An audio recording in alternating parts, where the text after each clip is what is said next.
মানে যাদের দোকানে কোনো পয়সার বসে না, লোকজন বেশি আসে না, তারা বারবার মাছি তাড়ায়, মাছি মারে, এদিক ওদিক মাছি ঘুরে বেড়ায়। আরব্য উপন্যাসে যে একচোখা দৈত্যগুলো থাকে তাদের মতো আমরা মাঝে মধ্যে হয়ে উঠি।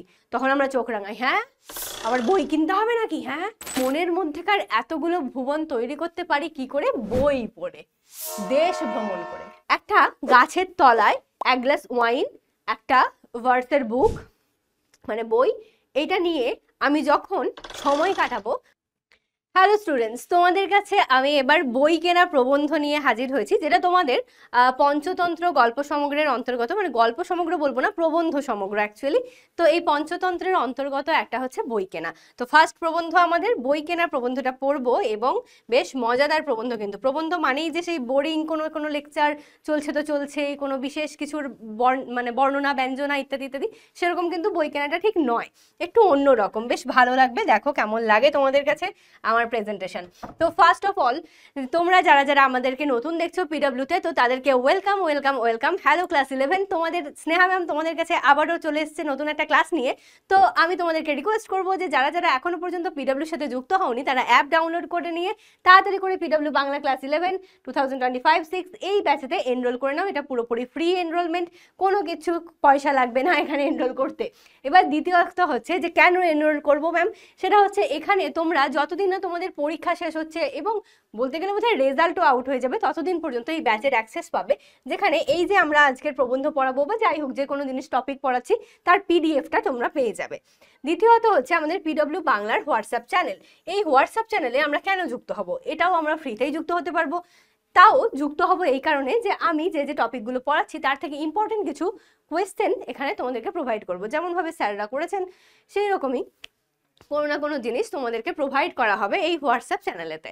এখানে আমাদের সাথে তোমরা কানেক্ট করতে পারবে, আমরা তোমাদের সাথে অনেক সময় কানেক্ট করি, কোনো ভিডিও নোট দিই, এইভাবে তো কানেকশন থাকেই। তার সাথে সাথে মেনলি হচ্ছে যে আমরা ইম্পর্টেন্ট যে কোয়েশ্চেনগুলো সেগুলো প্রোভাইড করব এই জায়গাতে। তাই জন্য আমাদের সাথে যুক্ত হয়ে থাকো। এবার আসবো আমাদের আজকের টপিক, সেটা হচ্ছে পঞ্চতন্ত্রের অন্তর্গত বই কেনা। এবার এই পঞ্চতন্ত্রটি কার লেখা? পঞ্চতন্ত্র মানে সেই ছোটবেলাকার সেই পঞ্চতন্ত্র, পঞ্চতন্ত্র ওই পঞ্চতন্ত্র নয়, এটা হচ্ছে বিভিন্ন প্রকার গ্রন্থের মানে প্রবন্ধের সংকলন পঞ্চতন্ত্র। তো যেখানে সৈয়দ মুস্তাফা আলী তিনি লিখছেন, তিনি অ্যাকচুয়ালি একজন প্রখ্যাত সাংবাদিক ছিলেন, তার সাথে সাথে ভ্রামণিক, একাডেমিক, পণ্ডিত ও বহুভাষী। বহুভাষী কাদেরকে বলে? বহু ভাষা তিনি জানতেন। তার এই প্রবন্ধ পড়তে গিয়েই দেখবো মাঝে মধ্যে একটু দাঁত মুখ আটকে যাচ্ছে, মানে মনে হবে যে একটা দুটো শব্দ একটুখানি অন্য অন্য রকম। মানে সাধারণ বাঙালিরা যেভাবে শব্দ ইউজ করেন তিনি সেইভাবে ইউজ করেননি, বেশ শক্ত শক্ত দু একটা শব্দ মাঝে মধ্যে ইউজ করেছেন যেগুলো বিদেশি শব্দ। ঠিক, তো যাই হোক, তার এই বহুভাষিকতা, পাণ্ডিত্য, এগুলোর প্রতিফলন আমরা তার লেখার মধ্যেও দেখতে পাবো অবশ্যই। তার মধ্যে বলি রাখি, তিনি কিন্তু বিভিন্ন ছদ্মনামে লেখালেখি করেছেন। সত্যপীর, ওমর খৈয়াম, টেকচাঁদ, প্রিয়দর্শী প্রভৃতি ছদ্মনামে তিনি লিখেছেন। আর শুধুমাত্র তিনি যে প্রবন্ধই লিখতে ভালোবাসতেন সেটা নয়, ছোট গল্প, উপন্যাস, রম্যরচনা সব রকম লিখেছেন। তাছাড়া তিনি যে বিভিন্ন জায়গায় ঘুরে বেড়াতেন, সাংবাদিকতার সূত্রে তাকে তো বহু জায়গায় যেতে হতো সংবাদ সংগ্রহ করার জন্য, তাই জন্যই হোক বা ভ্রামণিক হওয়ার কারণেই হোক না কেন, বিভিন্ন জায়গায় ঘুরেছেন এবং সেখানকার বহু তথ্য সংগ্রহ করেছেন। আর এই তথ্যগুলোই তিনি কিন্তু তার এই প্রবন্ধগুলোতে একদম পুঙ্খানুপুঙ্খ আলোচনা করে গেছেন। বেশ ব্যাখ্যা আমরা দেখতে পাবো একটু একটু করে। যখন 4টি প্রবন্ধই আমাদের পড়া হয়ে যাবে তখন দেখবে তার এই কবি পরিচিতি বা লেখক পরিচিতির যে ব্যাপারটা থাকে না, এটার বৈশিষ্ট্যটা কতটা তার প্রবন্ধে প্রতিফলিত হয়েছে তখন আমরা গিয়ে বুঝতে পারবো। তো চলো আজকে আর দেরি না করে প্রথম টপিক মূল পাঠ্য বই কেনাতে মানে শুরু করা যাক। বই কেনা, প্রথমে আমি একটু শর্ট বলে রাখি বিষয়টা কি, যে বই কেনা এই বিষয়টা আমাদের কাছে কিরকম, যে আমাদের পাঠ্যসূচিতে যে সমস্ত বইপত্র আছে সেই বইগুলো আমরা কিনবো, সেগুলো বাধ্য হয়ে কিনবো, ঠিক তো? কিন্তু আমি বই পড়তে ভালোবাসি। কেউ যদি আমাকে একটা উপহার দেয়, কিংবা আমি মাঝে মধ্যে লাইব্রেরিতে গিয়ে একাকী সময় কাটানোর জন্য বই পড়তে ভালোবাসি, কিন্তু এই যে পকেটের টাকা খরচা করে বইটা কিনতে যাব, ঠিক যেন পোষায় না। বইয়ের দাম দেখে মনে হয় ওরে বাবা, এইটুকু পাতলা বই, এর দাম আর নাকি 300 টাকা, বাবা, থাক থাক থাক, নেবো না। বই মেলাতেও ঘুরে ঘুরে ঠিক মোটামুটি পছন্দসই কিন্তু কম দামি যে বই সেই রকমই আমরা কিনতে যাই, ঠিক তো? কিন্তু দেখবে আবার সেই বই মেলাতেই ঘুরতে গিয়ে তুমি হয়তো 300 টাকার খাবার খেয়ে চলে এসেছো, তখন কিন্তু তোমার গায়ে লাগছে না, কিন্তু 300 টাকার বইটি কিনতে গিয়ে গায়ে লাগছে। তো এইরকম মানুষের মনোবৃত্তি বা আমাদেরই প্রবৃত্তি বলতে পারো, সেই প্রবৃত্তিটাকেই লেখক কোথাও না কোথাও নাকচ করতে চেয়েছেন যে এই প্রবৃত্তি থেকে বেরিয়ে এসো, তোমরা বই কেনো এবং পড়ো। ঠিক, তো শুরু করি। মাছি মারা কেরানি নিয়ে যত ঠাট্টা রসিকতাই করি না কেন, তাহলে মাছি মারা কেরানি কাদেরকে বলা হয়? যারা অকর্মণ্যের ঢেকি, মানে যাদের দোকানে কোনো পয়সার বসে না, লোকজন বেশি আসে না, তারা বারবার মাছি তাড়ায়, মাছি মারে, এদিক ওদিক মাছি ঘুরে বেড়ায়, ঠিক তো? তাহলে মাছি মারা কেরানি নিয়ে আমরা মজা ঠাট্টা যাই করি না কেন, মাছি ধরা যে কত শক্ত সেই কথা পর্যবেক্ষণশীল ব্যক্তি মাত্রই স্বীকার করে নিয়েছেন। মাছিকে যেদিক দিয়েই ধরতে যান না কেন সে ঠিক সময় উড়ে যাবেই, কারণ অনুসন্ধান করে দেখা গেছে দুটো চোখ নিয়েই মাছির কারবার নয়, তার সমস্ত মাথা জুড়ে আছে গাদা গাদা চোখ বসানো। আর আমরা দেখতে পাই শুধু সামনের দিকে, কিন্তু মাছি চতুর্দিকে চক্রাকারে দেখতে পায়। একটা মাছি, এটা তোমরা সায়েন্সের স্টুডেন্ট, তোমরা তো জানোই এমনিতে, যে একটা মাছি কিন্তু সে কি করে, সে তার বিভিন্ন চোখ আছে সব দিকেতে, আর সেই কারণে মাছি সব দিক দেখতে পায়। কিন্তু আমাদের এরকম চোখ নেই, আমরা শুধু সামনের দিকে দেখতে পাচ্ছি, এই যে সামনেটুকু যেটুকু তাকিয়েছি সেটুকু দেখতে পাচ্ছি, বাকি দেখতে পাচ্ছি না। তাহলে আমাদেরও যদি মাথার চারদিকে চোখ থাকতো কিরকম হতো? তাই নিয়ে গুণী ও জ্ঞানী আনাতোল ফ্রান্স তিনি কি বলছেন, দুঃখ করে বলেছেন, হায় আমার মাথার চতুর্দিকে যদি চোখ বসানো থাকতো তাহলে আচক্রবাল বিস্তৃত এই সুন্দরী ধরনীর সম্পূর্ণ সৌন্দর্য একই সঙ্গে দেখতে পেতাম। তাহলে বলছে যে যদি আমার মাথার চতুর্দিকে এরকম মাছির মতো চোখ থাকতো তাহলে এই সুন্দর ধরনীর যে হচ্ছে চক্রবাল পর্যন্ত শুরু করে, মানে একদম আকাশ এবং যেখানে গিয়ে ওই মাটিতে মিশছে আকাশটা, সেই জায়গাটা সমস্ত কিছু যেন একই সাথে দেখতে পেতাম। মানে মাটি, আকাশ, সমস্ত পৃথিবী সব যেন একসাথে দেখতে পেতাম যদি আমার মাছির মতো চোখ থাকতো। সেই হিসেবে এবার কথাটা খাঁটি কথা, আমরা চোখ বন্ধ করে একটুখানি ভেবে নিলেই বোঝা যায়, তখন আমরা বুঝি যে এছাড়া আমাদের আফসোস করা ছাড়া আর কাজ নেই। কিন্তু লেখক কি বলছেন, আমার মনের চোখ তো মাত্র একটি কিংবা দুটি নয়, সাধারণ মানুষের চোখ না হয় দুটো, আমরা দুটো চোখে যা দেখার সেটুকু দেখতে পাচ্ছি, কিন্তু আমাদের মনের চোখ তো অনেক হতে পারে, তাই না? তাই জন্য তিনি বলছেন আমার মনের চোখ তো একটা কিংবা দুটো নয়, আমি ইচ্ছা করলে সেটাকে বাড়াতে কিংবা কমাতে পারি, সেটা আমার ওপর ডিপেন্ড করে। নানা জ্ঞান বিজ্ঞান যতই আমি আয়ত্ত করতে থাকি ততই এক একটা করে আমার মনের চোখ ফুটতে থাকে। পৃথিবীর আর সব সভ্য জাত যতই চোখের সংখ্যা বাড়াতে ব্যস্ত, আমরা ততই আরব্য উপন্যাসের একচোখা দৈত্যের মতো ঘোঁত ঘোঁত করি, আর চোখ বাড়াবার কথা তুললেই চোখ রাঙাই। চোখ বাড়াবার পন্থাটি কি? প্রথমত বই পড়া, এবং তার জন্য কি দরকার? বই কেনার প্রবৃত্তি। এখানে আসছেন লেখক আসল কথায়। কি বলতে চাইছেন? যে আমরা আমাদের চোখ বাড়াবো কি করে? জ্ঞান চক্ষুর বিস্তার করে। ছোটবেলায় পড়েছো জ্ঞান চক্ষু গল্প, ঠিক তো? তো সেই জ্ঞান চক্ষু বিস্তার করে তাহলে আমরা আমাদের চোখটাকে বাড়াতে পারি। দুটো চোখ থাকতে পারে, কিন্তু জ্ঞানের উন্মেষ ঘটলে আমরা বহু চোখে বহু দৃষ্টি সম্পন্ন হতে পারি। তো সেই জন্য আমাদের কি করতে হবে? শুধুমাত্র একটা দুটো বই যেটুকু আমার বাড়িতে আছে সেটুকু পড়লে তো হবে না, আমাকে বই কিনতে হবে। বারবার বইয়ের দোকানে গিয়ে খোঁজ রাখা, কোন বই কোথায় বেরোচ্ছে, আমার ইন্টারেস্ট যেদিকে জাগে। হ্যাঁ, হতে পারে যে কলেজ স্ট্রিটের বই বাজারে প্রতিদিনে হয়তো কত কত বই বেরোচ্ছে, এত কি খোঁজ রাখা সম্ভব? কখনোই নয়। কিন্তু তোমার ইন্টারেস্ট যেদিকে গ্রো করে সেই জায়গাগুলোর দিকে তুমি যদি খবর রাখো, দু একটা বইয়ের সন্ধান তুমি রাখতে পারো, এবং সেই বইটা যেদিন বেরোচ্ছে, প্রকাশ পাচ্ছে, সেদিন গিয়ে সংগ্রহ করতে পারো। পরে যখন পড়বে তোমার জ্ঞান বাড়বে। তো সেই জন্যই বলছে যে আরব্য উপন্যাসে যে একচোখা দৈত্যগুলো থাকে তাদের মতো আমরা মাঝে মধ্যে হয়ে উঠি। কি করি? বই, এই যে চোখ বাড়াবার যে পন্থা, সেটা যখনই আসে, মানে বই কেনার কথা যখনই আসে, তখন আমরা চোখ রাঙাই, হ্যাঁ আবার বই কিনতে হবে নাকি, হ্যাঁ এইরকম করি। সেই জন্য হচ্ছে লেখক একটু মজা করে বলেছেন যে আমরা কিন্তু মানে বাঙালিরা খুব কিপটে, আমরা টাকা পয়সা খরচা করতে চাই না এইসব দিকে, অন্তত বই টই পড়ার দিকে, পড়াশোনার দিকে নেই আমরা। মনের চোখ ফোটানোর আরো একটা প্রয়োজন আছে। বার্টন রাসেল বলেছেন যে সংসারে জ্বালা যন্ত্রণা এড়াবার প্রধান উপায় হচ্ছে মনের ভেতর আপন ভুবন সৃষ্টি করে নেওয়া। তাহলে সংসারে জ্বালা যন্ত্রণা কিভাবে সারাবে তুমি? মনের মধ্যে আপন ভুবন সৃষ্টি করে নাও। বিপদকালে তার ভিতর ডুব দেওয়া যত বেশি ভুবন সৃষ্টি করতে পারে, ভাব যন্ত্রণা এড়াবার ক্ষমতা ততই বেশি হয়। তাহলে বার্ট্রান্ড রাসেলের কথাটাও একটুখানি মনে রাখবে। তাহলে কি বলছেন তিনি, যে সংসারে অনেক তো ঝগড়াঝাটি ঝামেলা হতেই পারে, এক মানুষের সঙ্গে অন্য মানুষের দ্বন্দ্ব ইত্যাদি সংঘাত সব সময় লেগে থাকে, কিন্তু আমরা যদি আমাদের মনের মধ্যে একটা সুন্দর জগৎ তৈরি করে নিই, যেখানে আমার সবকিছু ভালো লাগে, আমি আমার প্রিয় মানুষদেরকে নিয়ে তার সেই জগৎটা সাজিয়েছি হয়তো, বা প্রিয় কোনো ক্যারেক্টার, মানুষ বলতে যে তোমারই কোনো কাছের মানুষ, তুমি যাকে চেনো সেরকম নাও হতে পারে, তোমার কোনো কল্পনার মানুষ যাদেরকে দিয়ে তুমি হয়তো তোমার মনের ওই জায়গাটাকে সাজিয়েছো, আর হতে পারে যে তোমার নিজস্ব কোনো কাল্পনিক চরিত্র, যেগুলো দেখে তোমার মনে হয় যে হ্যাঁ কাশ আমি এরকম হতাম এইরকম। তো তাদেরকে নিয়ে যদি একটা মানসিক কিছু ভাবনা চিন্তা থাকে, সেগুলো থেকে কিন্তু মানুষ অনেক দুঃখ কষ্ট থেকে রেহাই পেতে পারে। অর্থাৎ সাহিত্যে সান্ত্বনা না পেলে দর্শন কুলিয়ে উঠতে না পারলে ইতিহাস হার মানলে ভূগোল, আরো কত কি। তাহলে কি বলা হচ্ছে, এটা এক প্রকার তোমার গণ্ডি, যে তুমি সাহিত্যের মধ্যে যখন সান্ত্বনা পাচ্ছ না, তাহলে দর্শন পড়ো, দর্শনে সান্ত্বনা পাচ্ছ না, দর্শন না পারলে ইতিহাস পড়ো, ইতিহাসও যদি হার মানে তাহলে ভূগোল পড়ো, মানে গোটা পৃথিবীকে চেনো, আরো কত কি আছে পৃথিবীতে জানার মতো।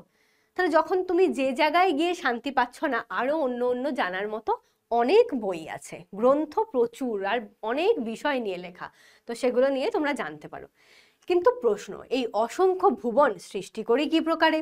তাই তো মনের মধ্যে আমি একটা দর্শনের ভুবন সৃষ্টি করব, একটা ইতিহাসের ভুবন সৃষ্টি করব, একটা বাংলার ভুবন সৃষ্টি করব, মানে সাহিত্যের ভুবন। আবার তুমি হয়তো বলবে যে ম্যাম আপনি বলছেন বাংলার ভুবন, ইংলিশের ম্যাম আমাকে বলে গেছে একটা ইংরেজির ভুবনও সৃষ্টি করো, ম্যাথের স্যার বলে গেছে আরে ম্যাথ করতে গেলে ম্যাথেরও একটা ভুবন সৃষ্টি করতে হবে। মানে তাহলে আমরা একটা মনের মধ্যে এত ভুবন কি করে সৃষ্টি করব? সম্ভব নয়, তাই তো? এরকম একটা চিন্তা আমাদের মনের মধ্যে আসে। তখন বলছে যে আমরা আসলে মনের মধ্যেকার এতগুলো ভুবন তৈরি করতে পারি কি করে? বই পড়ে, দেশ ভ্রমণ করে। কিন্তু দেশ ভ্রমণ করার সামর্থ্য সবার তো থাকে না, স্বাস্থ্যও সবার থাকে না। তুমি বলো, এই যে আমরা মাঝে মধ্যে দেখি আমাদের বাড়ির যে বয়স্ক মানে বয়োজ্যেষ্ঠ বা বয়োজ্যেষ্ঠা যেই হোক না কেন, এরকম যে মানুষগুলো থাকেন, তারা অনেক সময় আমাদের সাথে কোথাও বেড়াতে যেতে পারেন না, তাই তো? বাড়ি থেকে আমরা হয়তো সবাই মিলে ঘুরতে চলে গেলাম পাহাড়ে, বুড়ো মানুষ কিংবা বয়স বেশ যথেষ্টই হয়েছে, উনি হয়তো পাহাড়ে যেতে পারবেন না, তাই তাকে বাড়িতে রেখে যাওয়া হলো। সে আমাদের দাদু ঠাম্মা হতে পারে, জেঠু জেঠিমা হতে পারে, যেই হোক না কেন, তাই তো? তারা বাড়িতে থাকেন, তো তারা তো যেতে পারেন না। কিন্তু তারা ওই ভ্রমণের স্বাদটা, বা আমরা যে ভ্রমণে গিয়ে যা কিছু জানতে পারছি, যা কিছু দেখতে পাচ্ছি, সেই স্বাদটা পাবেন কিভাবে? ধরো কথার কথা বলছি, খুব কাছাকাছি সবচেয়ে ভালো হচ্ছে তোমার মানে যেটা সব মানুষ যায়, সেটা হচ্ছে দার্জিলিং, তাই তো? দার্জিলিং, কালিম্পং ইত্যাদি জায়গাগুলো। তাহলে এই দার্জিলিং, কালিম্পং এই জায়গাগুলো, কার্শিয়াং, এই জায়গা কেমন সেটা যে মানুষটা কখনো দেখতেই পেলো না, তার বয়সজনিত কারণে হোক বা অসুস্থতার কারণে হোক, যাই হোক, যে দেখতে পেলো না, তার উপায় হচ্ছে তাকে একটা বই দাও। তুমি দার্জিলিংকে নিয়ে লেখা একটা কোনো রহস্য উপন্যাস দাও, কিংবা নর্মালি আমাদের এই বেগম রোকেয়ার লেখা হিমালয় দর্শন, এটা একটা প্রবন্ধ, এই প্রবন্ধটা দাও। একটা মানুষ বসে বসে যখন পড়বেন, তিনি পড়ে ওই জ্ঞানটা আহরণ করতে পারবেন। হয়তো তিনি ঘুরতে পারবেন না, কিন্তু জ্ঞানটা আহরণ করতে পারবেন। তো সে কথাই বলা হচ্ছে। তাহলে শেষমেশ পড়ে থাকছে হচ্ছে বই। তাহলে স্বাস্থ্য কিংবা ভ্রমণের সামর্থ্যের জন্য অনেকেই ভ্রমণে যেতে পারেন না, তারা কিন্তু বই পড়তে পারেন। এবার সেই সূত্রে একটা ইংরেজি কোটেশন দেওয়া হয়েছে, যে তিনি বলছেন যে তাই ওমর খৈয়াম বলেছিলেন, here with a loaf of bread beneath the bough, a flask of wine, a book of verse and thou, beside me singing in the wilderness, and wilderness is paradise no. তো এখানে কি বলা হচ্ছে, যে একটা গাছের তলায় এক গ্লাস ওয়াইন, একটা ভার্সের বুক মানে বই, এইটা নিয়ে আমি যখন সময় কাটাবো, তখন যেন আমার পাশে একটা মরুভূমি সম জায়গায় গান বেজে ওঠার মতো সেরকম একটা আন্দোলিত হবে। মানে তোমাকে সঙ্গে নিয়ে আমি বসবো, এরকম কোনো প্রিয়তমার কথা বলা হচ্ছে হয়তো, যে একটা গাছ থাকবে, গাছের নিচেতে তুমিও আমার পাশে থাকবে, হাতে থাকবে একটা ওয়াইনের গ্লাস, এক টুকরো রুটি, একটু ব্রেড আছে, তো একটু ব্রেড, আর হচ্ছে তার সাথে সাথে একটা বই থাকবে, ভার্সের মানে কবিতার বই থাকবে, সেই হচ্ছে বইটই নিয়ে তোমার সাথে আমি সময় কাটাবো। সেটার যে রোম্যান্টিকতা, যে সৌন্দর্য, সেই কথাটা বোঝানোর জন্য তিনি বলছেন। এবার কিন্তু তারপর লেখক কি বলছেন, রুটি মদ সবই ফুরিয়ে যাবে, প্রিয়ার কালো চোখ ঘোলাটেও হয়ে আসবে, কিন্তু বইখানা অনন্ত যৌবনা যদি তেমন বই হয়, যদি বোধ করি খৈয়াম তার বেহেস্তের সরঞ্জাম ফিরিস্তি বানাতে গিয়ে কেতাবের কথাও ভোলেননি। তাহলে তিনি বলছেন যে এইরকম জিনিস কবিতায় হয়তো লেখা থাকে, কিন্তু রুটি মদ সব ফুরিয়ে যায়। যে প্রেমিকাকে পাশে নিয়ে তুমি গান গাইছিলে, মরুভূমির মধ্যে গান গাওয়ার মতো একটা মানে ফিলিংস পাচ্ছিলে, সেই মানে প্রেমিকার তারও হয়তো চোখ ঘোলাটে হয়ে আসবে কখনো না কখনো, কিন্তু ওই বইটি ও কিন্তু অমর হয়ে যাবে, চির যৌবনা হয়ে থেকে যাবে যদি সেই রকম টাইপের বই হয়। মানে যেমন বই আমরা বলি না যুগোপযোগী, অর্থাৎ এক যুগেতে আমি লিখেছি, কিন্তু তার পরবর্তী জেনারেশন তারপরের জেনারেশন যখন পড়ছে তাদেরও মনে হচ্ছে আরে এটা তো আমরাই তো এইরকম, বা আমাদের জেনারেশনেও তো এরকমই হয়। এই যে ব্যাপারটা, তো যুগোপযোগী বই যদি হয়ে ওঠে, মানে যুগান্তরকারী যদি বই হয়ে ওঠে, তাহলে কিন্তু সেটা হয়ে উঠবে অনন্ত যৌবনা একটা বই। এবার বলা হচ্ছে যে ওমর খৈয়াম তার বেহেস্তের বা স্বর্গের সরঞ্জাম যখন তিনি লিখছিলেন, যে স্বর্গে যাওয়ার জন্য তিনি কি কি নিয়ে যেতে পারেন, তখন হয়তো বইয়ের লিস্টটাকেও তিনি সেখান থেকে বাদ দেবেন না। এটা জাস্ট মজা করেই বলা অবশ্যই।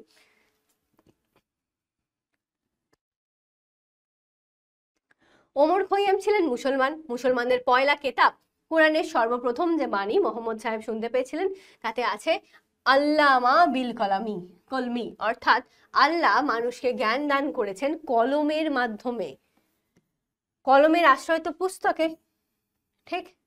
তাহলে এই যে আমি কলমের মাধ্যমে কিছু লিখছি, লিখে তোমাকে আমার কিছু একটা জ্ঞান দান করে যাচ্ছি, সেটা কোথায় ছাপা হবে? বইয়ে। যেমন কিছুদিন আগেই আমি একটা দিয়েছিলাম, তোমরা দেখেছো হয়তো, যে আমার আবার একটা নতুন কিছু লেখা প্রকাশিত হতে চলেছে। আরে ভাই, আমার লেখা প্রকাশিত হতে চলেছে মানেটা কি? আমি সেটা না হয় হাতে বসে লিখেছি আমার কলমের দ্বারা, লিখে সেই রূপটা পাচ্ছে কোথায়? কোনো না কোনো একটা বইয়ে সেটা স্থান পাচ্ছে, তবে তো আমার পাঠকদের কাছে সেটা পৌঁছে যাচ্ছে, তবে তো কেউ না কেউ পড়ে বলছে যে বাহ ভালো লিখেছে ম্যাম, ঠিক তো? তাহলে সেই রকমই বাইবেল শব্দের অর্থ বই পার এক্সেলেন্স, সর্বশ্রেষ্ঠ পুস্তক, দ্য বুক। যে দেবকে সর্বমঙ্গল কর্মের প্রারম্ভে বিঘ্ন হন্তারক রূপে স্মরণ করতে হয়, তিনিই তো আমাদের বিরাটতম গ্রন্থ স্বহস্তে লেখার গুরুভার আপন কাঁধে তুলে নিয়েছিলেন। তাহলে কে সেটা? সেটা হচ্ছে গণপতি। গণ অর্থাৎ জনগণের বা জনসাধারণের দেবতা। জনগণ যদি পুস্তকের সম্মান করতে না শেখে, তবে তারা দেবভ্রষ্ট হবে। অর্থাৎ কি বলা হচ্ছে, যে গণপতির কি করা হয়েছিল? তার গলাটা কেটে দেওয়া হয়েছিল, ঠিক তো? তাহলে তার মাথা কেটে দেওয়া হয়েছিল, তাকে হাতির গলা নিয়ে এসে তার মাথায় বসানো হয়েছে। সেই গণপতিই কিনা, যার মুখটা কিন্তু হাতির, পশুর, কিন্তু শরীরটা মানুষের, সেই গণপতি প্রথম কিন্তু লেখেন। প্রথম অক্ষর কিন্তু আমরা গণেশের কাছ থেকে পাই। আমরা যতই সরস্বতীকে দেবীর মানে কি বলে, পুস্তকের দেবী বা বিদ্যার দেবী হিসেবে আরাধনা করি না কেন, গণেশ কিন্তু প্রথম অক্ষর লিখেছিলেন, জানো তো এটা? তো সেই জন্য বলা হয় গণপতি মানে হচ্ছে গণ, মানে জনগণের যে দেবতা। তাহলে আমরা যদি পুস্তকের সম্মান না করি, আমরা যদি লেখালেখিকে সম্মান না করি, তাহলে দেবতাকেও সম্মান করছি না, সেটাই তো। কিন্তু বাঙালি নাগর ধর্মের কাহিনী শোনে না, তার মুখে ওই এক কথা, অত কাঁচা পয়সা কোথায় বাবা যে বই কিনবো। বলছে যে এত কাঁচা পয়সা আমার কাছে কোথায় আছে বাবা যে আমি বই কিনবো।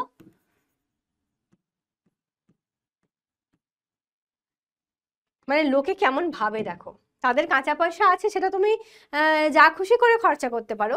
যেমন আমি কিছু কিছু মানুষকে দেখি, অনেস্টলি বলছি, আমি দেখতে পাই যাদের সত্যিই কাঁচা পয়সা বেশ ভালোই আছে, টাকা পয়সা ভালো আছে, তারা কি করে, তারা মেয়েরা গয়নাগাটি গড়িয়ে তাদের মানে টাকাটাকে ওই হিসেবে নষ্ট করে। মানে ভাবে যে গয়না গড়িয়ে নিলাম মানে আমার তো আমারই রইলো টাকাটা, কিন্তু বই কিনে নিলাম মানে টাকাটা তো চলে গেল, বইটা একবার পড়বো তারপর আর কি হবে, আর তো কোনো কাজের নয়, এরকম টাইপের মনে হয়। তো যাই হোক, এইরকম মানুষও আছে। কথার মধ্যে একটুখানি সত্য কনিষ্ঠা পরিমাণ লুকানো রয়েছে, এইটুকুই যে বই কিনতে পয়সা লাগে, ব্যাস। এর থেকে আর বেশি কিছু নয়। পরিষ্কার কথা, বই কিনতে পয়সা লাগে, এটা ঠিক কথা, কিন্তু তাই বলে পয়সা কোথায় পাবো, কাঁচা পয়সা কোথায় খরচ করবো, কেন বই কিনবো, এইসব কথা কিন্তু লেখক একেবারেই মান্যতা দেন না, এবং আমিও মান্যতা দিই না। বইয়ের দাম যদি আরো কমানো যায়, তবে আরো অনেক বেশি বই বিক্রি হবে, এটা ঠিক কথা, কিন্তু তাই যদি প্রকাশককে বলা হয় যে বইয়ের দাম কমাও, তাহলে সে বলবে বই যথেষ্ট পরিমাণে বিক্রি হয় না, তাহলে বইয়ের দাম কমাবো কি করে? ঠিক, আমি একটা প্রকাশক, আমি এত এত বই ছাপাচ্ছি, 1000 বই ছাপিয়েছি, এবার আমার যদি বিক্রিই না থাকে, আমি বইয়ের দামটা কমাবো কি করে? ঠিক তো? যদি দেখি যে আমার বই ভালো রকম বিক্রি হচ্ছে, আমার প্রচুর সেল, তখন আমি 20%-এর জায়গায় 25% ছাড় দিতে পারবো, কারণ আমি জানি যে আমার সেল ভালো হচ্ছে।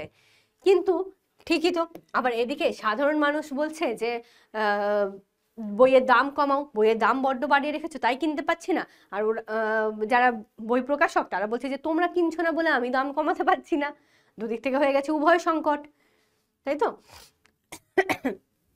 আচ্ছা, কেন মশাই? সংখ্যার দিক থেকে যেতে গেলে বাংলা পৃথিবীর 6 অথবা 7 নম্বরের ভাষা। এই ধরুন ফরাসি ভাষা, এই ভাষা বাংলার তুলনায় ঢের কম লোকে কথা কয়, অথচ যুদ্ধের পূর্বে 12 আনা 14 আনা জোর 5 শিকে দিয়ে যে কোনো ভালো বই কেনা যেত। আপনারা পারেন না কেন? আগে ফরাসি প্রকাশক নির্ভয়ে যে কোনো ভালো বই এক ঝটকায় 20,000 ছাপাতে পারে, কিন্তু আমাদের 2000 ছাপাতে গেলেই না বিশ্বাস উঠে যায়। বেশি ছাপিয়ে দেউলে হব নাকি? অর্থাৎ কারণ বলছে কি, ফরাসি প্রকাশকরা তারা কিন্তু এক ঝটকায় 20,000, ভাবতে পারছো 20,000 কপি, মানে 20,000 কপি বই বার করছে। কেন? কারণ বিক্রি আছে, ডিমান্ড আছে। আমি কখন এত কপি বই বার করতে পারবো? যখন জানি যে আমার এই বইটার ডিমান্ড আছে, লোক কিনবে, সেই জন্য সে বের করতে পারে। আর আমাদের 2000 কপি ছাপাতে গেলেই মাথা খারাপ হয়ে যায়। ওরে বাবা, 2000 কপি ছাপাবো, আদৌ বিক্রি হবে? তো দেখবো 500 কপি বিক্রি হয়েছে, বাকি 1,500 রয়ে গেছে। বোঝো ঠেলা? তাহলে সেই 500 কপি বিক্রি করার জন্য আমরা চাইবো দামটাকে বাড়িয়ে দিতে, মানে পার্সেন্টেজের ছাড়টা কম দিতে। বইয়ে তো প্রিন্ট হয়ে গেছে এমআরপি, এবার ছাড়টা কম দেব। যদি দেখি যে না আমার বেশ বিক্রি হচ্ছে, হ্যাঁ 1,500 বিক্রি হয়ে গেল আর 500 পড়ে আছে, তখন হয়তো আমি একটু কমে ছাড়বো, যে হ্যাঁ ঠিক আছে এই 500 চলে গেলে হয়, ঠিক আছে 10-এর জায়গায় 15% ছাড়।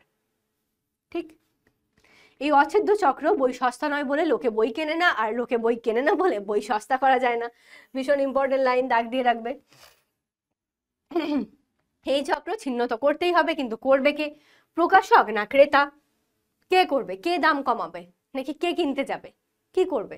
এই সেম চক্র চলতেই থাকছে। এ বলছে আমি কমাবো না তোমরা কেন, ও বলছে আমি কিনবো না তোমরা কমাও, এই চলছে। এইভাবে বলছে যে প্রকাশকের পক্ষে সেটা সম্ভব নয়, কারণ সেটা দিয়েই তার পেটের ভাত চলে। তাই জন্য এটার জন্য কিন্তু আমাদেরকেই ঝুঁকিটা নিতে হবে, যারা পাঠক তাদের দরকার যে তারাই একটুখানি ঝুঁকি নিয়ে এগিয়ে যাও, বই কেনো। বই কিনে কেউ কখনো দেউলে হয়নি, দেউলিয়া হয়ে যাওয়া, যেমন আমরা বলি না যে ব্যাংক দেউলিয়া হয়ে গেছে, মানে সবকিছু হারিয়েছে, নিঃশেষিত হয়ে যাওয়া।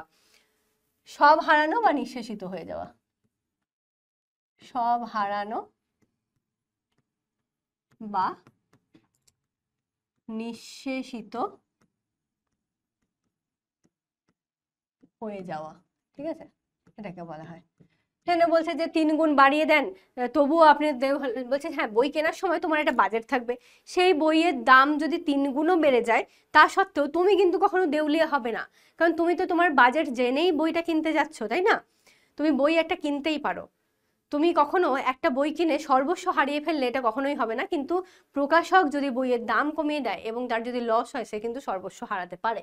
তাই জন্য আমাদেরকেই কিন্তু এই ফ্রান্সের মাছির মতো অনেকগুলো চোখ পেয়ে যাবেন, এইরকম সম্ভাবনা নিয়ে আমাদেরকে বই কিনতে হবে। ভেবেচিন্তে অগ্রপশ্চাৎ বিবেচনা করেই বই কেনে সংসারী লোক। আচ্ছা, এখানে একটাখানি ইয়ে আছে,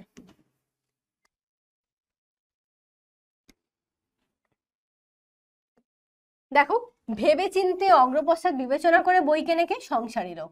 পাঁড় পাঠক বই কেনে প্রথমটায় দাঁত মুখ খিচিয়ে, মানে যারা পাঁড় পাঠক, একবারে মানে বই পড়তে হেব্বি ভালোবাসে যারা, তাদেরকে পাঁড় পাঠক বলা হয়। তাহলে তারা কি করে? প্রথমে দাঁত মুখ একটু খিচায়, বইটার দামটা বড্ড করে দিয়েছে রে ভাই, একটু যদি কম হতো, না না থাক থাক থাক, এরকম। তারপর চেখে চেখে সুখ করে, তারপর হবে যে এটা নেবো না ওটা নেবো, একটুখানি উল্টে দেখি, হ্যাঁ এই গল্পটা বেশ ভালোই আছে, পরেরটা ভালোই লাগছে, কিনতেও ইচ্ছা করছে। এরকম করে করে শেষমেশ সে কেনে খ্যাপার মতো এবং চুর হয়ে তার মাঝখানেই থাকে। অর্থাৎ শেষমেশ সে খ্যাপার মতো যা পায় সব কিনে নেয়, কিনে নিয়ে এবার সেই বইয়ের মধ্যেই যেন নেশায় চুর হয়ে থাকে। আমরা যেমন বলি নেশায় চুর হয়ে থাকা, তেমন যেন বই পড়ার নেশায় তারা চুর হয়ে থাকে।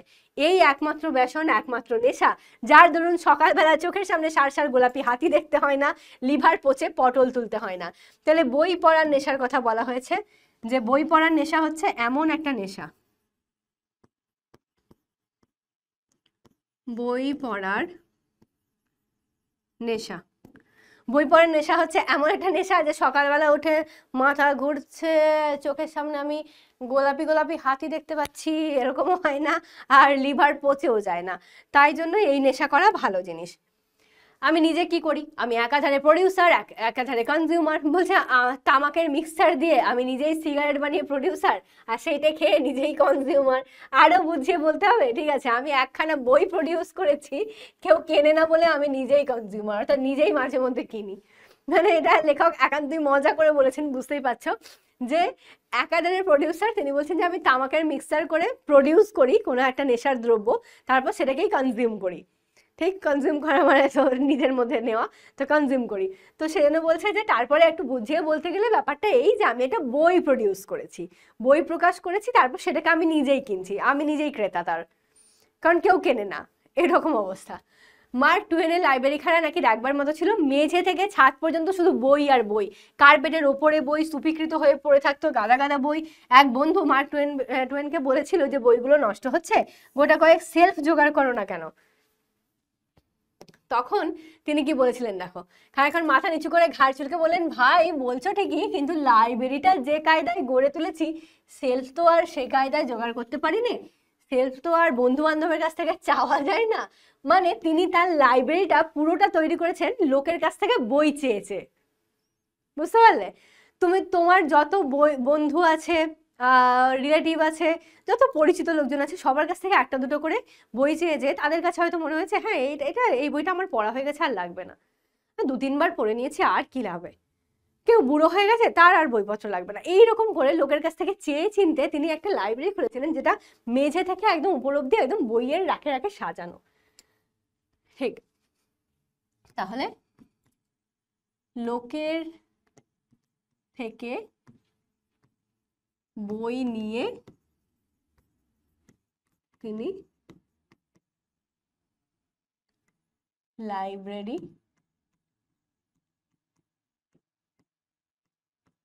গড়ে তুলেছিলেন।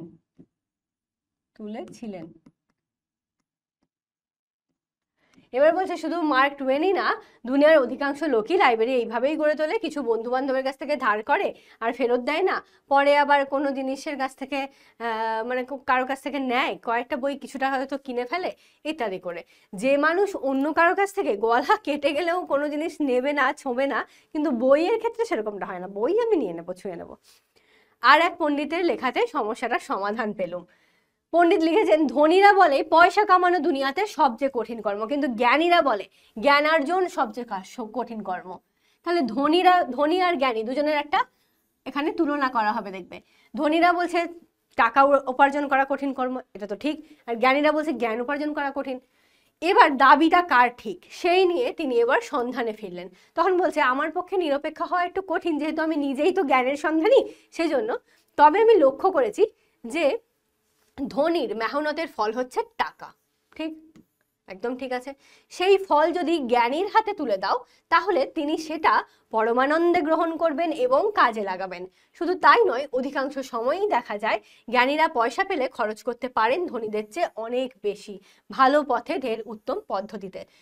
ঠিক, এটা হচ্ছে প্রথম কাজ, যে ধনী যদি তার ধনটা মানে তার টাকাটা জ্ঞানীকে দেয়, তাহলে জ্ঞানী কি করবে, সেই টাকাটা সাদরে গ্রহণ করে সেটাকে ভালো ভালো বইপত্র কেনা, কোথাও কোনো বাচ্চা যে হয়তো পড়াশোনা পারে না তাদের কিছু সাহায্যের জন্য দেওয়া ইত্যাদি বিভিন্ন ভালো কাজেতে তারা কিন্তু লাগাতে পারেন।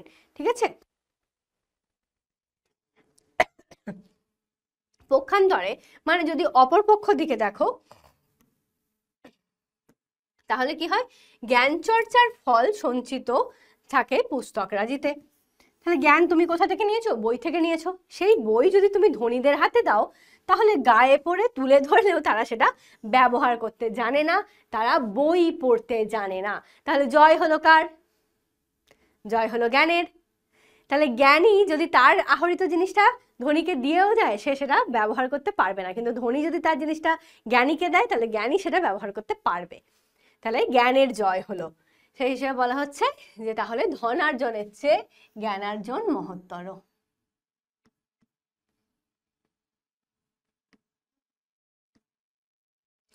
তাই প্রকৃত মানুষ জ্ঞানের বাহন পুস্তক জোগাড় করার জন্য অকাতরে অর্থ ব্যয় করে একমাত্র বাংলাদেশ ছাড়া। মানে বাংলাদেশ বলতে আমাদের সমগ্র ভারত বাংলাদেশ মিলিয়েই তিনি বলেছেন যে আমাদের এই বাংলা ছাড়া অন্য সব জায়গার লোক কিন্তু পুস্তকের ওপর ব্যয় করে, আমরাই শুধুমাত্র করি না।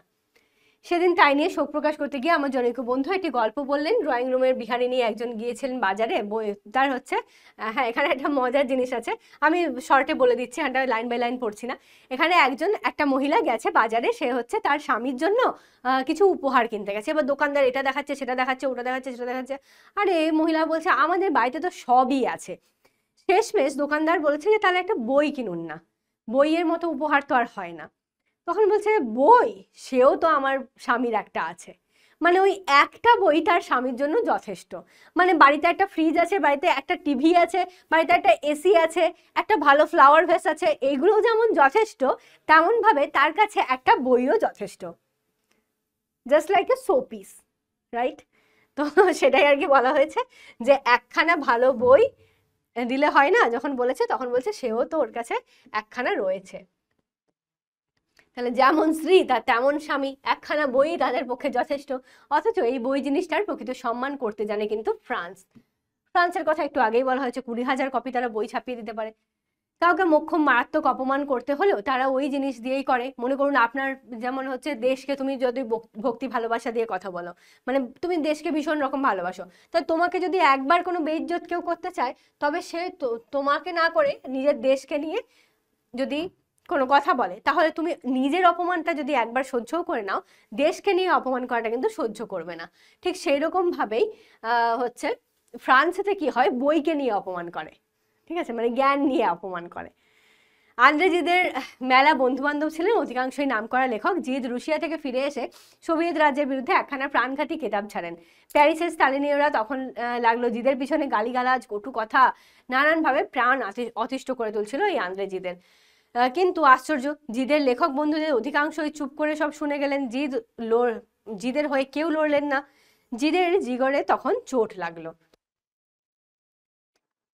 তিনি স্থির করলেন এদের একটা শিক্ষা দিতে হবে। তাহলে বন্ধু বান্ধব কেউ তার সহযোগিতা করলেন না। এই আন্দ্রে জিদের পিছনে সবাই মিলে লাগলো কিন্তু কেউ তাকে সহযোগিতা করলো না। সেই সময় তিনি একটা কাগজে বিজ্ঞাপন বের করলেন যে জিদ তার লাইব্রেরি খানা নিলামে বেচে দেবেন।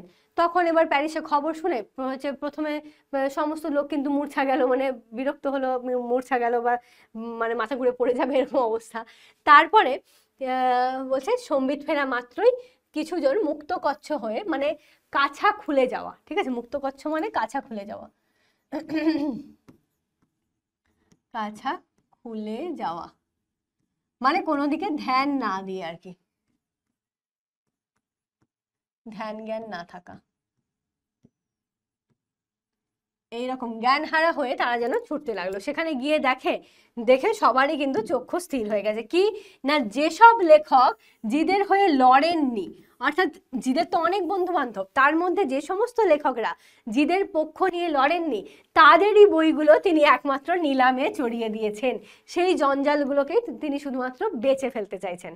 প্যারিসের লোক তখন অট্টহাস্য ছেড়েছিল। ভূমধ্যসাগরের মধ্যেখানে জাহাজে বসে আমি জানতে পেরেছিলাম, কারণ খবরটার গুরুত্ব বিবেচনা করে রয়টার সেটা বেতারে ছড়িয়ে দিয়েছিল। রয়টার একটা সংবাদ সংস্থা,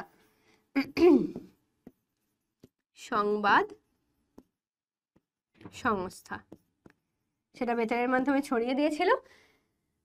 আর হচ্ছে জাহাজে টাইপ করা 100 লাইনি দৈনিক কাগজে সাড়ম্বরে সেটা প্রকাশও করেছিল। অপমানিত লেখকরা 3 ডবল দামে আপন বই লোক পাঠিয়ে তড়িঘড়ি কিনিয়ে নিয়েছিল। তার মানে অপমানিত যে লেখকরা ছিল, মানে যারা হচ্ছে আন্দ্রজিৎকে সাহায্য করেনি, তারা তাদের বইগুলো এবার কি করবে সেজন্য অন্য লোক পাঠিয়েছে, ঠিক আছে, তাদের নিজেদের কিছু লোক পাঠিয়েছে, লোক পাঠিয়ে তাদের কাছে গিয়ে এবার বলেছে যে তাড়াতাড়ি করে ওইগুলো ডবল 3 ডবল যা খুশি দাম দিয়ে তোমরা ওগুলোকে কিনে নিয়ে এসো।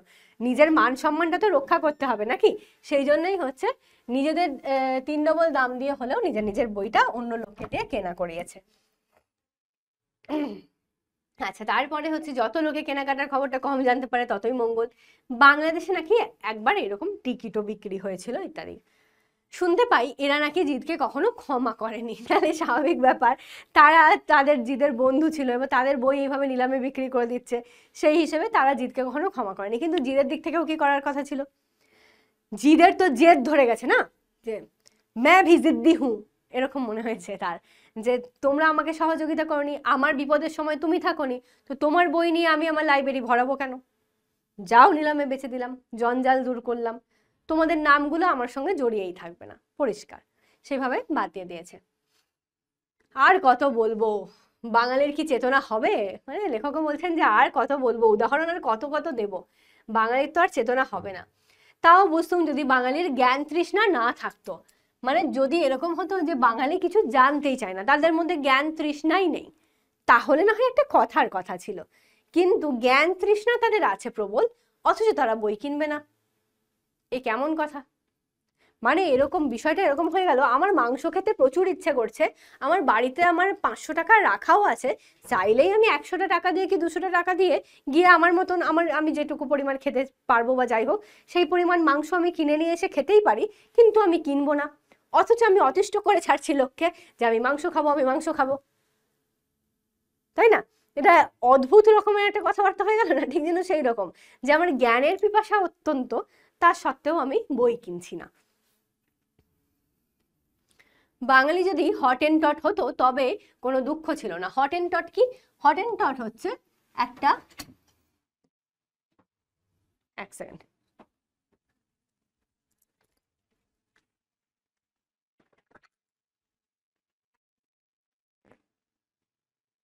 হ্যাঁ, হট এন্ড টট যেটা বলছিলাম, হট এন্ড টট হচ্ছে একটা উপজাতি, হ্যাঁ,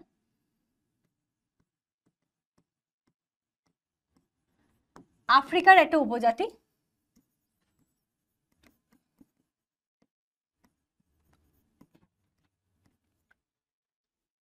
তো তাদের মতো বলছে, তারা আর কি যা যাবর জাতি টাইপের, ঠিক আছে, বিভিন্ন জায়গায় এদিক ওদিক ঘুরে ঘুরে তারা হচ্ছে বিভিন্ন জিনিস আহরণ করে বেড়াতো তাদের জীবন যাপনের জন্য। তো তাদের মতন যদি হচ্ছে হতো তাহলে না হয় কত দুঃখ ছিল না। কিন্তু এ এক অদ্ভুত সংমিশ্রণ আমি ভূভারতে কোথাও দেখিনি। জ্ঞান তৃষ্ণা প্রবল, বই কেনার বেলায় সে অবলা। জ্ঞান তৃষ্ণা প্রবল কিন্তু বই কেনার বেলা সে অবলা, তাই বললাম। আবার কোনো কোনো বেশরম বলে বাঙালির পয়সার অভাব, বটে, কোথায় দাঁড়িয়ে বলছে লোকটা এই কথা? ফুটবল মাঠের সামনে দাঁড়িয়ে না সিনেমার টিকিট কাটার কিউ থেকে? অর্থাৎ লোক, কোনো কোনো লোক বলে যে বাঙালির নাকি টাকার প্রচুর অভাব, সে আর বই কিনবে কি করে, বাঙালিরা বড্ড গরিব। এই কথাটা প্রচুর শোনা যায় অ্যাকচুয়ালি, অনেক লোকের কাছ থেকেও শুনেছি যে বাংলায় কি আছে, বাঙালিরা প্রচুর গরিব। আচ্ছা ঠিক আছে, বাঙালি গরিব, ভালো কথা, কিন্তু লোকটা বলছে কোথায়? কোনো সিনেমার কিউ, কিউ মানে লাইন, সিনেমার টিকিট কাটার যে লাইন, সেই লাইনে দাঁড়িয়ে বলতে পারে, কিংবা কখনো ফুটবল খেলার মাঠের সামনে, অর্থাৎ যেখানেও টিকিট দিয়েই ঢুকতে হয়, আর এক একটা টিকিটের দামও থাকে হয়তো ওরকমই 150-200 টাকা, ওই টাকায় হয়তো একটা বইও হয়ে যায়, ঠিক তো? একদিনে তুমি একটা সিনেমা দেখে তুমি যেটুকু আনন্দ উপভোগ করলে, ওই একদিনে একটা বই কিনলে ওই আনন্দ উপভোগটা তুমি বারবার করতে পারবে, কখনো ভুলে গিয়েছো তুমি আবার বইটা পড়তে পারবে। কিন্তু সেই কথা মানুষ ভাবে না, সেটাই বলা হচ্ছে যে থাক থাক আমাকে খামোখা চটাবেন না, বৃষ্টির দিন খুশ গল্প লিখবো বলে কলম ধরেছিলাম, তাই দিয়ে লেখাটা শেষ করি। গল্পটা সকলেই জানেন কিন্তু তার গূঢ়ার্থ মাত্র কাল বুঝতে পারছি। আরব্য উপন্যাসের গল্প। এবার একটা গল্পের কথা বলছেন, আরব্য উপন্যাসের একটা গল্প আছে, সেই গল্পের কথাটা পরের স্লাইডে আছে, আমি আসছি। তাহলে লেখক আবার বলছেন যে থাক থাক, আমি একটা ভালো করে বেশ খোশ মেজাজে একটা প্রবন্ধ লিখতে বসেছিলাম, আমাকে আর চটাবেন না, আমি এবার রেগে যাচ্ছি, বিরক্ত হয়ে যাচ্ছি, বাঙালিদের নাকি টাকা নেই, বাঙালিরা নাকি বই কিনতে পারে না, এসব কথা বলে আমার আর মাথা গরম করবেন না। এবার একটা আরব্য উপন্যাসের গল্প আছে, সেটা শুনুন, সেটা বলছে। এক রাজা তার হাকিমের একখানা বই কিছুতেই বাগাতে পারছিল না। মানে হাকিমের কাছে একটা বই আছে, সেই হাকিমের কাছ থেকে বইটা কোনো রকমেই রাজা নিতে পারছে না, মানে বিশেষ কিছু আছে বইটায়, ঠিক আছে। এবার তখন কি করেছে রাজা, তাকে খুন করে দিয়েছে। খুন করে সেই বই হস্তগত করেছে, স্বাভাবিক, লোক মরে গেছে, তার বইটা নিয়ে চলে এসছে। রাজা বাহ্য জ্ঞান হারিয়ে, মানে কোনো রকম আর জ্ঞানগম্য নেই, তার মাথা আর কাজ করছে না, বইটায় কি আছে, বইটায় কি আছে, কেন ও আমাকে বইটা দিচ্ছিল না। একটা কৌতূহল, সেই কৌতূহল বশত বইটা নিয়েছে, নিয়ে পাতায় পাতায় সব দেখছে জুড়ে জুড়ে গেছে, একটা পাতা থেকে অন্য পাতা ঠিকঠাক যেন উল্টানো পাল্টানো যাচ্ছে না। তো রাজা বারবার আঙুল দিয়ে মুখ থেকে থুতু নিয়ে জোড়া পাতা উল্টাচ্ছেন। স্বাভাবিকভাবে যখন বইয়ের পাতা খুব একদম জুড়ে জুড়ে যায়, একটুখানি থুতু লাগিয়ে নিয়ে পরের পেজটাকে উল্টানো হয়, এটা একটা স্বাভাবিক রীতি, কখনো না কখনো করতেই হয় মানুষকে। তো সেই রকম ভাবে সে কিন্তু যখনই দেখছে পাতা একেবারে জড়িয়ে গেছে, তখন বারবার করে ওই ডগাতে থুতু লাগাচ্ছে আর উল্টাচ্ছে, পাতা উল্টাচ্ছে, ঠিক আছে। এদিকে হাকিমও আপন মৃত্যুর জন্য তৈরি ছিল বলে প্রতিশোধের ব্যবস্থাও করে গিয়েছিল। হাকিম কিন্তু আরেক বুদ্ধিমান, সে জানে যে রাজাকে আমি এটা দিচ্ছি না, বারবার চাইছে, রাজাকে আমাকে ছেড়ে দেবে, আমার মৃত্যু অবধারিত, কিন্তু যদি আমি মরি রাজাও মরবে। সেজন্য ওই পাতার কোণে কোণে সে কি করেছিল, বিষ মাখিয়ে রেখে দিয়েছিল, মারাত্মক বিষ। রাজার আঙুলে সেই বিষে বারবার করে মাখা হচ্ছিল, আবার সে জিভে ঠেকাচ্ছিল বা ঠোঁটে ঠেকাচ্ছিল, সেই বিষটা মুখে যাচ্ছে, আবার আঙুল দিয়ে পরের পাতা উল্টাচ্ছে, এই করতে করতে বিষটা রাজার শরীরের মধ্যে আস্তে আস্তে করে যাচ্ছিল। রাজার এই প্রতিহিংসার খবরটিও হাকিম জেনে গিয়েছিল, তাই জন্য কেতাবের শেষ পাতায় সেই কথাটা লিখেও গিয়েছিল। সেইটা পড়ার সঙ্গে সঙ্গেই রাজা বিষবাণে গায়ে ঢলে পড়লো। বাঙালির বই কেনার প্রতি বৈরাগ্য দেখে মনে হয় সে যেন গল্পটা জানে আর মরার ভয়েই এই বই কেনে না, বই পড়া ছেড়ে দিয়েছে। ভীষণ হাস্যরসিকতার সঙ্গে কথাটা তিনি বলেছেন, কিন্তু দেখো আরব্য উপন্যাসের এই গল্পটা যেন বাঙালিরা জানে, তিনি বলছেন যে বাঙালিরা জেনে গেছে এইসব গল্প, সেই জন্য ভাবছে যে কি জানি বাবা, বইয়ের পাতা উল্টাতে গিয়ে কোথায় এখন বিষ খেয়ে মরবো, তার থেকে বই কেনার দরকারই নেই, ওই টাকায় অন্য কিছু বাইরের খাবার খেয়ে পেট ভরাই, কিংবা বাইরে সিনেমা দেখে, ফুটবল খেলে, ফুটবল খেলা দেখে, ক্রিকেট দেখে, যাই হোক না কেন, বাহ্যিক বিনোদন দেখে মন ভরাই একদিনের জন্য, তাও ভালো, তবু আমরা বই কিনবো না। যদি বাবা এই রাজার মতো মৃত্যু হয়, তখন আমাদের দায় কে নেবে, কে দেখবে আমাদেরকে, সেই বলে তারা কিন্তু আর বই কেনে না। তো এই হয়ে গেল আজকের আমাদের টপিকের বিশ্লেষণ। মেনলি যেটা হলো সেটা হচ্ছে যে বই কেনা, এইটার প্রতি বাঙালিদের প্রচণ্ড অনীহা, এটাই লেখক বারবার তুলে ধরতে চাইলেন। বিভিন্ন উদাহরণ আনলেন, ফ্রান্সের কথা আনলেন, ফ্রান্সের প্রকাশক এবং বাঙালি প্রকাশকদের তুলনা একটা করলেন, যে বাংলার লোকেরা বই পড়ে না বলেই প্রকাশকরাও বইয়ের দাম কমাতে পারেন না। সেটা তাদের দোষ নয়, তাদের পেট চালাতে তাদেরকে সেটুকু দাম হয়তো রাখতেই হয়, কিন্তু আমরা যারা পাঠক, আমরা জ্ঞানের অন্বেষণে খুঁজে বেড়াই, মানে জ্ঞান অন্বেষণ সবসময় আমাদের মধ্যে থাকে, জ্ঞান পিপাসা থাকে, আমরা জানতে চাই, আমরা ঘুরতে চাই, বুঝতে চাই, কিন্তু এই বইটাকে আমরা কিনতে চাই না। এটা বহুবার হয়, বহু সময়ই হয়ে থাকে। অনেক বই হয় যে বইগুলো কখনো কখনো জানো তো, এখনকার দিনে যখন ফোন স্ক্রল করতে করতে কখনো কোনো বইয়ের মানে ফ্রন্ট পেজ হয়তো আসে, তখন মনে হয় বইটা বেশ ভালো লাগছে, তো পড়ে দেখলে হয় যে কেমন বইটা, তারপর দুদিন পর হয়তো ভুলেই যায়, আর মাথায় থাকে না, ও ঠিক আছে কোনো এক সময় পড়বো ভেবেছিলাম, থাকবে আর পড়বো না, এরকম করে অনেক সময় আমরাও পাত্তা দিই না, ভুলে যাই। কিন্তু এই যে জ্ঞান পিপাসা নেই সেরকমটা নয়, পড়ার ইচ্ছাই নেই, বই দেখে আমরা এড়িয়ে যাচ্ছি সোয়াইপ করে, সেরকমটা নয়, বইটা দেখছি ভালো করে, দেখে আচ্ছা অমুক লেখকের বা অমুক লেখিকার লেখা, বেশ ভালো লাগছে প্রচ্ছদটা দেখে, পড়বো পড়বো ভাবি, কিন্তু কিনতে পারি না, এই যে অবস্থা হয়ে যায়। তো সেইটাই কিন্তু লেখক একেবারে হাস্য রসিকতার সঙ্গে, কখনো একটু সমাজ বাস্তবতাকে মিশিয়ে বারবার তুলে ধরলেন যে পাঠকগণ তোমরা বই কেনো এবং বই পড়ো, বই পড়ে নিজেদের জ্ঞানের মানে ভান্ডারটাকে আরো সমৃদ্ধ করো, তাহলে তোমরা ওই মাছির মতো অনেকগুলো চোখ পাবে, তোমাদের দিব্য দৃষ্টি পাবে। ঠিক তো তোমাদেরকেও বলবো তোমরাও বই কেনো এবং বই পড়ো, তোমাদের যখন পরীক্ষার পরে অবসর সময় পাবে তখন নিত্য নতুন বই পড়তে থাকো এবং নিজেদের জ্ঞান বাড়াতে থাকো। টাটা এভরিওয়ান, দেখা হবে আবারও পরের ভিডিওতে, আজকের জন্য টাটা, বাই বাই।